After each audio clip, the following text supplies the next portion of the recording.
and you will be a blessing. Lechila.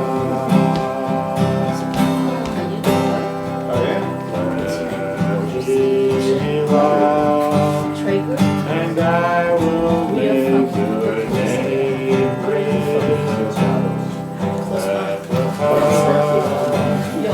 And all is your name. On your journey I will bless you. The Simchat Chaim.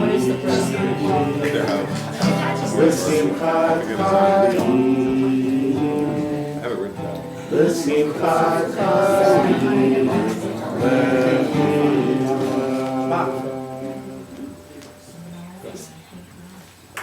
Mazel tov. Mazel tov. Are you Grandpa Norman? I am. Mazel tov. So, first of all, welcome. This is an amazing occasion. There's probably nothing as a Jewish people we do that's holier and more meaningful and significant than a bris. It's a terrific occasion, and since I've heard from a couple people here that some of you have never been to a bris before, or even possibly since your own, I just thought I would give a brief explanation as to what we're about to do here today. First of all, it says in the Torah that on the 8th day of every Jewish boy's life he needs to have a bris. We translate bris as covenant, as you know, and it's known as the covenant of Abraham, because Abraham was the first one to be commanded to circumcise his son. After Abraham is commanded to circumcise his son, God gives the Jewish people a commandment that for all the generations, we should continue with the bris. If we look closely, we see that God was very careful in how we should actually do the bris, and that is that just like Abraham circumcised his own son, literally, David, you're supposed to circumcise your own son. But since apparently you missed that day in Hebrew school where they teach you how to circumcise, with your permission, I'm going to do it for you. Yes, please. But pay attention, because the next one you got to do yourself. There are many wonderful honors and traditions we've picked up throughout history. First of all, it says anybody who holds the baby during the procession of the bris, or during the actual bris, it's equivalent to them entering the child into the covenant. So it's very special to be honored with holding the baby during the bris. The first honor we have is what we call the kvater. It's a Yiddish word that's been mistranslated as the godparents, but it's of course not the godparents because we're not Italian. But it's a special honor for a couple. It says whoever is the kvater and kvaterin, it's a good omen for having children, and today it'll be uncles Jonathan and Eric with their respective wives, Ashley and Esty. After the kvater and kvaterin hold the baby, we have an honor called the chair of Elijah. That's the same Elijah of Passover fame. He comes to our house, he drinks a little wine, but at a certain point in history, God appointed him as the angel of the bris, and we're going to symbolically place the baby on Elijah's lap. The biggest honor we have in probably all of Judaism is to be the sandeh, and that's you, and you're going to hold the baby during the bris. And it says very clearly that it is equivalent to 40 Yom Kippurs and all your sins are forgiven. It also says that whatever you pray for is guaranteed to be answered. So keep us all in mind. And the Giants. Remember the Giants in the World Series. After we do the bris, the second part of any bris process is the Hebrew name. And we know from some of the more mystical sources that the Hebrew name is the exact moment a child gets the completion of his neshama, of his soul. Gets the first part at birth, the rest he gets at the time of naming, because within all Jewish names are children's sort of spiritual DNA. And they take on some of the very holy realities inherent in the name. So now that we sort of know what we're doing, Erica, hopefully for you to show your consent for entering your son into the covenant, we're going to have you pass the baby to your mom, Grandma Linda.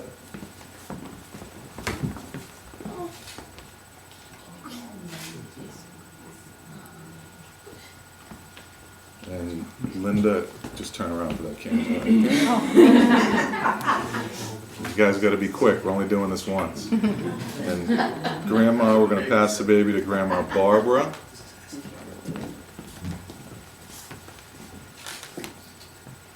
This way, Barbara.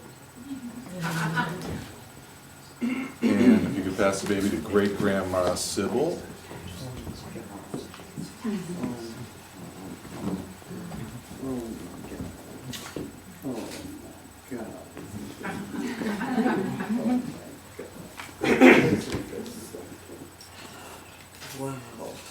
And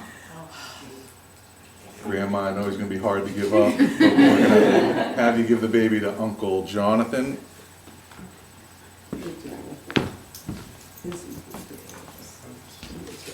Do you remember yours as little as this? Uncle Jonathan, you'll tell Aunt Ashley that she was supposed to be next. That's right. Uncle Eric, if you could take the baby now.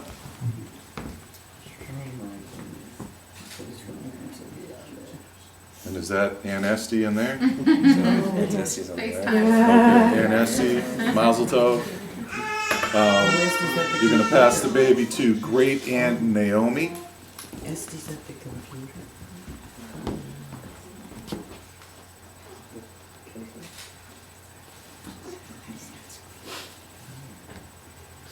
And Naomi, I'm gonna have you put the baby over here on the key station Eliyahu, the chair of Elijah. Turn this way, Naomi. Naomi, turn this way. Rabbi? We'll put him right here, just hold him there so he doesn't go away. Zet, Hakise Shaliyahu Nabiza Chor Latov, Yeshuaska Kavisi Adrois, Sivar Yeshuaska Mitzvarsecha Sisi, Eliyahu Malach Bris Hine Shachal Lepenecha, Amala Yemini V'Samchein. And Great Aunt Joyce, if you could come take the baby. Yep.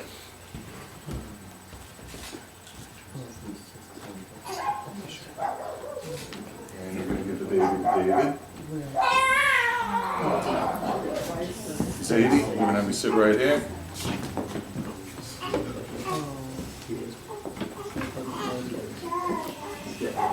So, concept of Bris, covenant, what is it? Never says in the beginning before God says you're in it. But later on, about when the time that God's going to destroy Sodom and Gomorrah, and Abraham's going to argue for not doing it, God says to Abraham, I chose you because I know you're going to teach your children after you tzedakah and mishpat, that is righteousness and justice. And so there's an aspect of righteousness, justice, and morality in all of the aspects of the covenant in a relationship with one God, and the way we call that is ethical monotheism. That's the nature of our covenant, that we have a relationship with the unity of the universe that understands righteousness and justice and doing the right thing because it's the right thing to do. The second thing is, why is Elijah brought into this thing? Most of you only know Elijah from coming and stealing your wine on Passover. And the reason he gets to do that is because he slandered the Jewish people's adherence to the covenant. After he was involved in so many battles against all the apostasies of the people, he ran down to Mount Sinai and he hid there. And God finally gave him all these pyrotechnics and finally a still small voice. And he says the same thing he said when he got there, which is that nobody's doing the covenant anymore. And God said, well, you know what? There are still 7,000 people who are doing it. So I want you to find somebody instead of yourself as a prophet from now on. And so Elijah was taken off the world because he got too involved in fighting the battles for the covenant. And that he slandered all the people who were still involved in it. This is an example of the people who are still involved in it. But once a year, because he's got to come to every breath and hear all the babies crying, once a year he gets to get drunk on Passover and go from house to house and drink their wine. So that's pretty much the deal we have with Elijah at this particular time. Well said. David, we're going to put the baby right here on Dad's lap.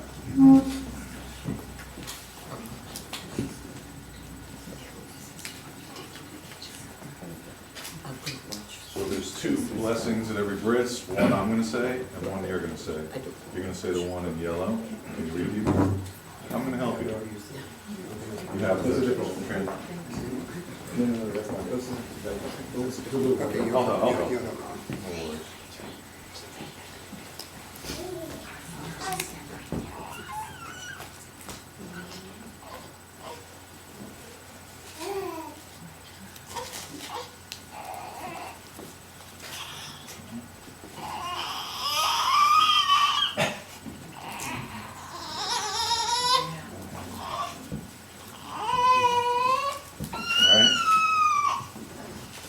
Comfortable?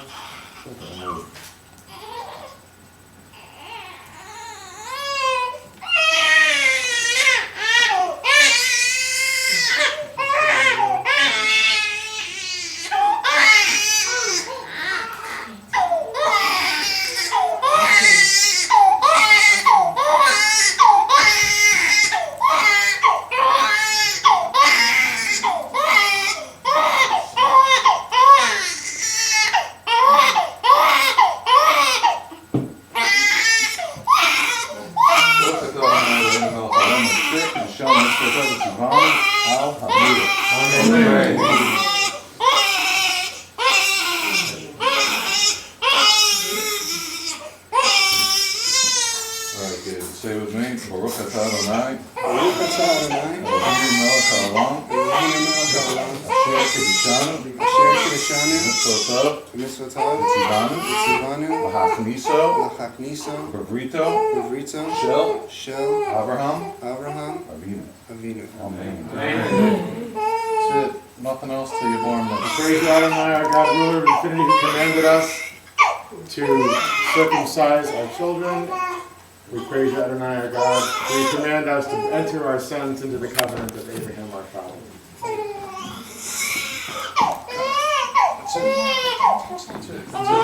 Should I take that as my... Everybody okay? Eloheinu v'lehem v'teinu v'teinu. Our God, God of our mothers and fathers, Grandpa establish his child for his mother and his father. Bikarei shemo b'Yisrael. Let his name be known among the people of Israel as Emmanuel Aharon. God is with us. Aaron, which doesn't have a total meaning, I can explain it later. Ben David Benjamin, son of David, David, Vechava Michal, and Erica.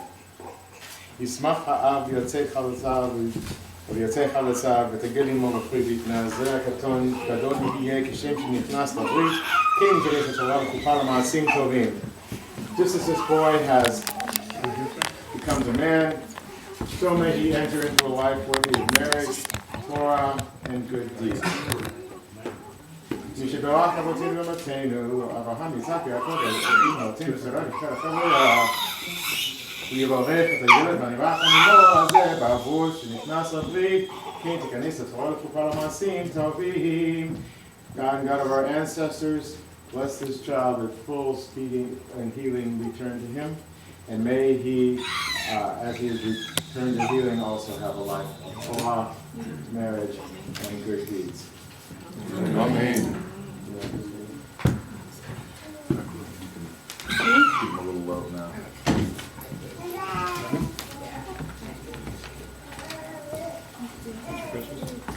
Yeah.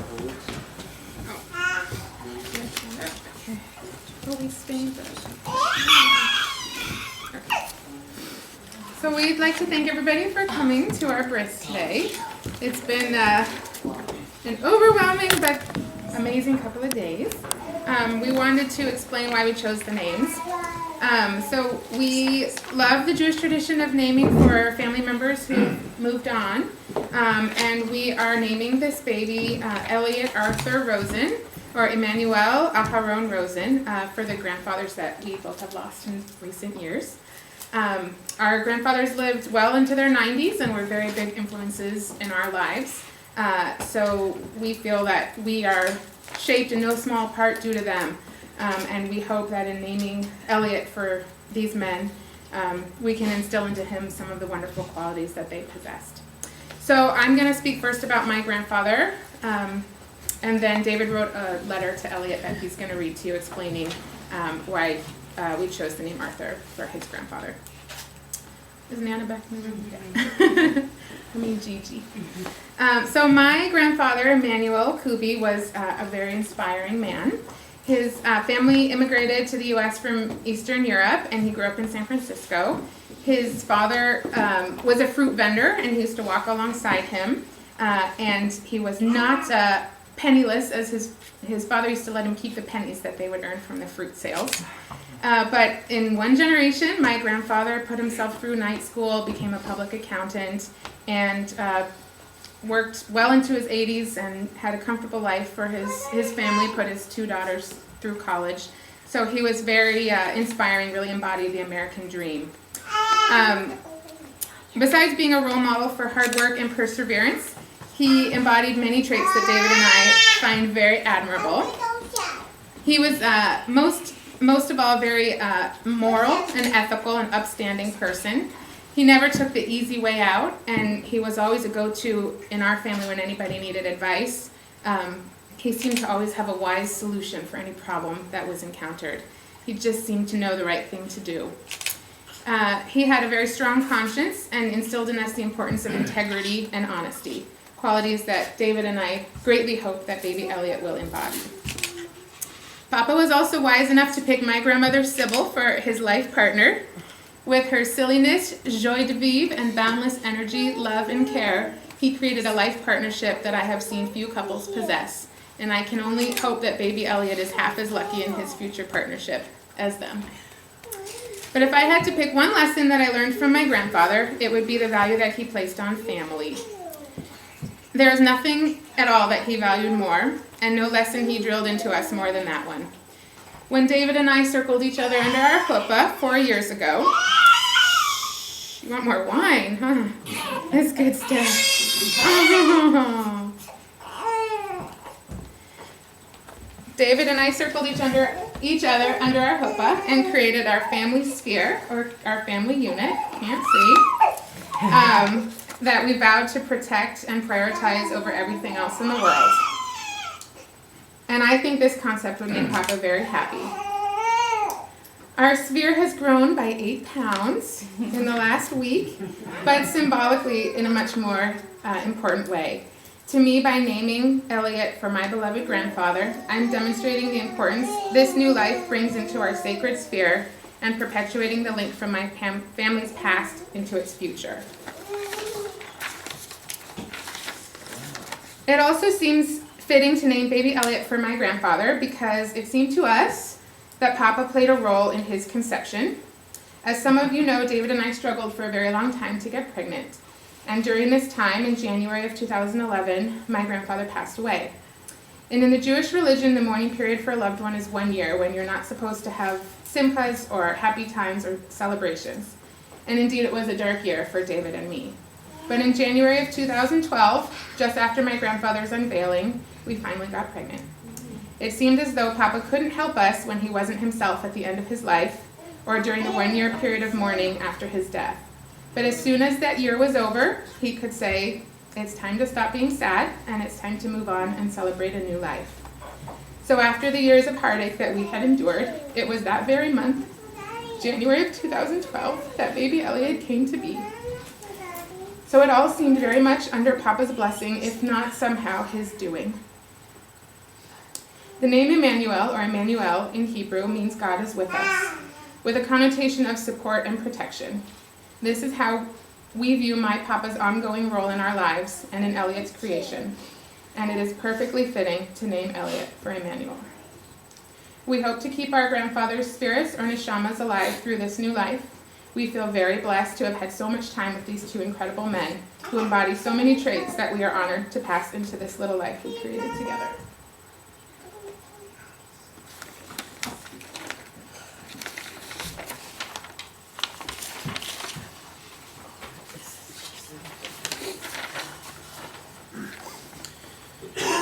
Dear Elliott Arthur, Let there be light. or in Hebrew, Emmanuel Aharon, your paternal great-grandfather, Arthur, or Aaron Rosen, was a great man of upstanding character. Today I read this aloud to you at your Brit Milah as you receive your Hebrew name and join the Jewish people, with the hope that God will infuse some of Saba's Abba's qualities in you. One day I'll read this to you again around your bar mitzvah time as you become a man in Jewish eyes, with the hope that you will be inspired to fully actualize these qualities yourself. Your great-grandfather, my Saba's Abba, was born to immigrant parents from Austria and named Aaron in honor and memory of his grandfather. Our family name used to be Rosenstracht, which was later shortened to Rosen. So you see, this name of Aaron has been really connecting the generations in our family. Now, interestingly, Rosenstracht is of Germanic origin and means rose from Rosen and bush from Strauch, rosebush. This is interesting because your mother's maiden name was Strauss, a very similar German word meaning bouquet. So when your mother and I were married, the product was, in a sense, a spiritual reconnection with our old surname, now Rosenstrauss, then Rosenstracht, and a transformation into something better, a beautiful bouquet of roses. Today, you represent the product of our marriage and love for each other. You are our beautiful bouquet. But back to your grandfather, my Saba. Aaron Rosen, or Arthur as I knew him for my entire life. He went by Arthur in English and Aaron in Hebrew, just like you. Your great-grandfather was born on October 9th, 1916. Now this should sound like a familiar date because my birthday is also October 9th. What you might not know is that the due date of your birth was also scheduled to be October 9th. So we were thinking about you in relation to him from the very beginning. Of course, you decided that you loved your mother so much that you wanted to stay as close to her as possible for a bit longer, and you didn't decide to leave her womb until October 17th, 2012. Your great-grandfather grew up in Rochester, New York, and was sick as a child and placed in a sanatorium to recover from ages 5 to 7. His father was so worried that he allowed him unlimited credits at the store. That is, until he found out that your great-grandfather was only stocking up on candy. In a sense, he was luckier than his parents, specifically his mother, who had a childhood experiences of hiding under the bed with her mother during pogroms. At least he was safe in the U.S. Your great-grandfather was so sick that he wasn't expected to survive until adulthood. However, to everyone's surprise, he lived to be 94, much longer than his parents and his only sibling, Auntie Irene. As a boy, his father took him to the sweat shop, where he worked as a tailor, to encourage him to do something better in life. He always excelled in school and was the first in his family to attend college. But first he worked after high school to make money to get a scholarship. His family was poor. When he arrived to the University of Michigan, where he went to college, he didn't know anyone. So he called the rabbi, who arranged for another Jewish student to help him get situated. He graduated first in his pharmacy class at the University of Michigan. He actually won a scholarship in the medical school as well, but declined it, though he regretted this for a large part of his life, because he thought he needed to start working at the time to take care of himself and to take care of his family. On graduation in 1943, he was drafted into the Navy, where he was assigned to construction. They thought he was a farmer. When they realized he was a pharmacist, he was quickly reassigned to the hospital. While in the Navy, he met the love of his life, Frances, who was a medical social worker with the Red Cross. They were married for 66 years, and for 66 years they took care of each other. We hope that you find someone that you will have such a long-lasting relationship as well.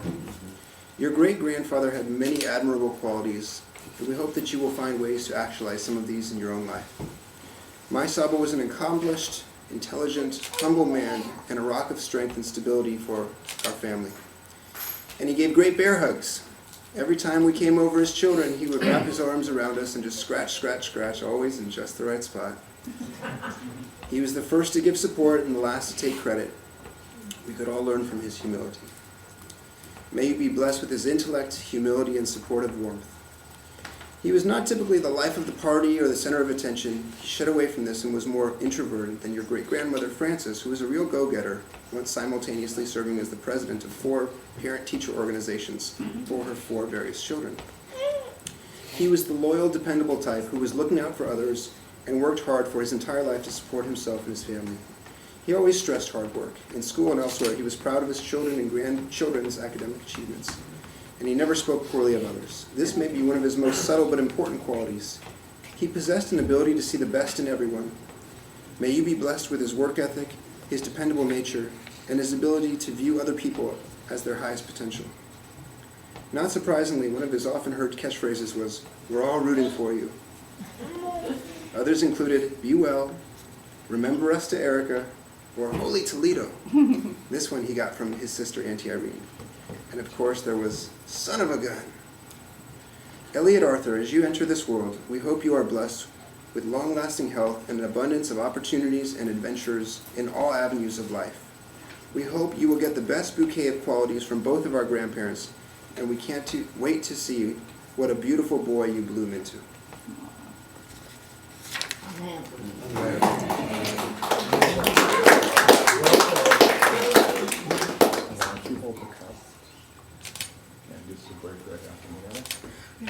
Baruch atah Adonai Eloheinu melech haolam borei peri hayafin. I haven't had one in 9 months. You want to give her a little finger bowl? We're going to have to dry clean your outfit. All right, so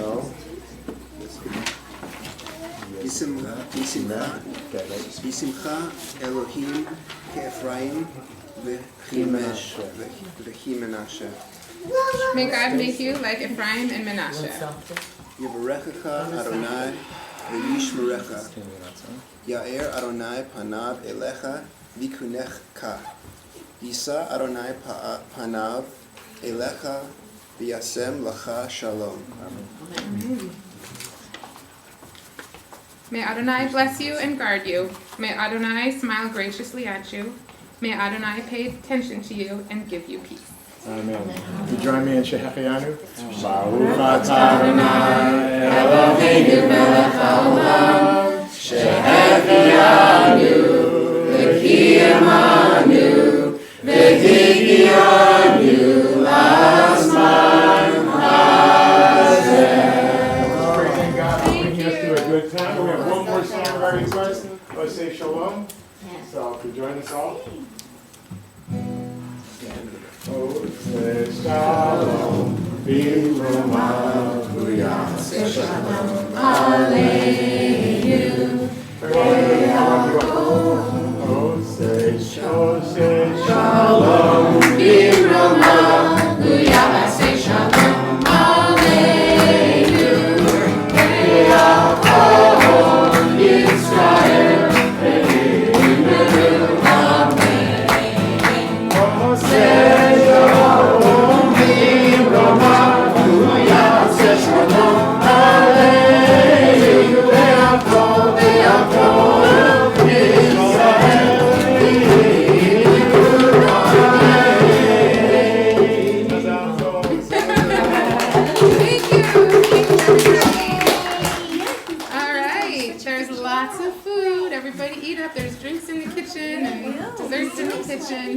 Help yourself. Thanks for coming. Thank you all for coming. Thank you.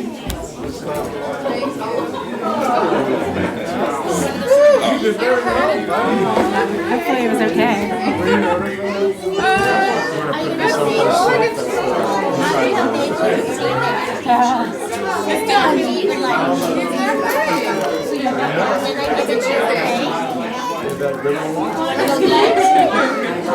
Thank you for your role. Yeah. It's beautiful. Very accurate. For SD.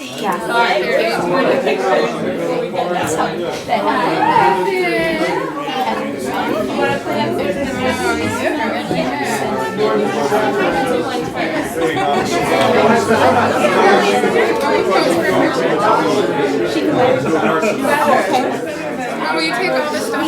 Yes, he's going to start nursing down and we're going to get our lessons. Okay.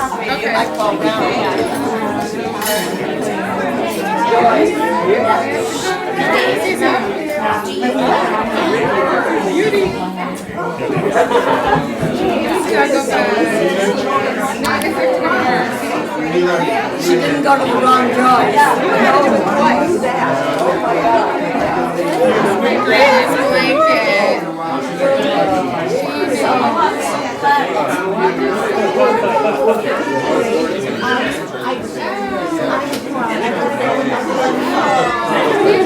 I cried.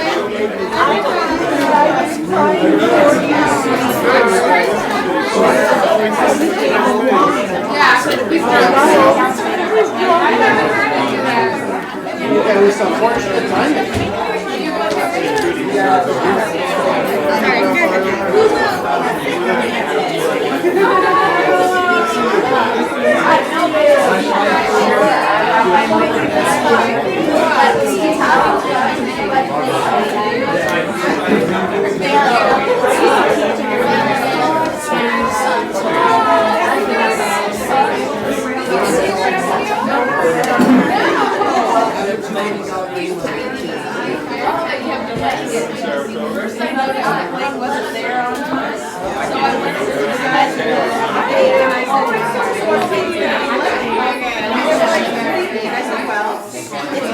It's 8:20.